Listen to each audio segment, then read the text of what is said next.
Préparer l'insonorisation de studios qui serviront à la diffusion de programmes audiovisuels est un véritable challenge, surtout dans un environnement temporaire destiné à disparaître après l'événement sportif du siècle en France. Je vous propose de découvrir comment l'excellence technique d'Egis a été mobilisée pour répondre aux demandes de l'organisation des Jeux Olympiques et Paralympiques de Paris 2024 en optimisant l'expérience audiovisuelle des spectateurs proposée par les diffuseurs médias.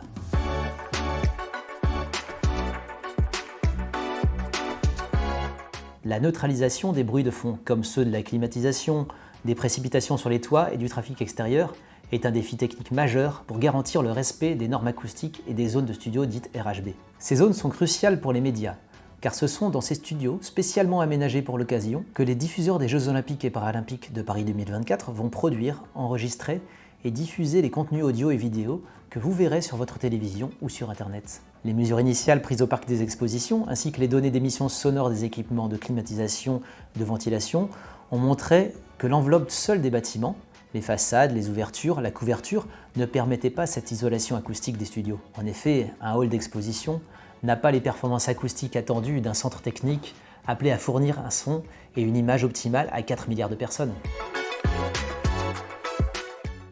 En tant qu'expert acoustique et vibratoire, notre rôle est de nous conformer à la courbe NR35, une exigence acoustique que les services de diffusion olympique a fixée comme objectif pour les halls abritant les studios. Ce critère garantit des conditions d'écoute optimales, sans interférence des bruits de fond. Pour proposer une solution adaptée à l'existant, nos équipes ont développé un modèle acoustique pour caractériser les niveaux sonores extérieurs et concevoir les protections appropriées.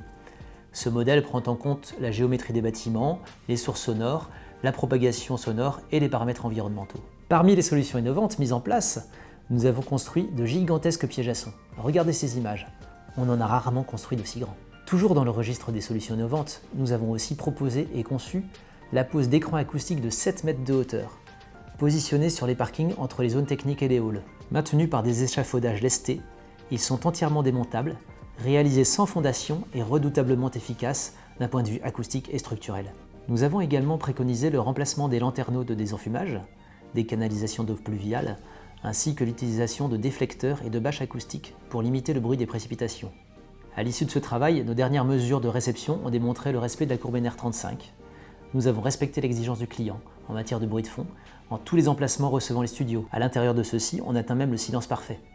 Le document fourni par Egis en tant que maître d'œuvre du projet offre des directives complètes pour garantir que l'IBC des Jeux Olympiques et Paralympiques de Paris 2024 répond aux normes acoustiques requises, protégeant ainsi l'expérience audiovisuelle des diffuseurs et des spectateurs. Le travail sur l'acoustique de l'IBC à Paris-Le Bourget a été un exemple typique de collaboration entre les différentes compétences présentes dans le groupe Egis.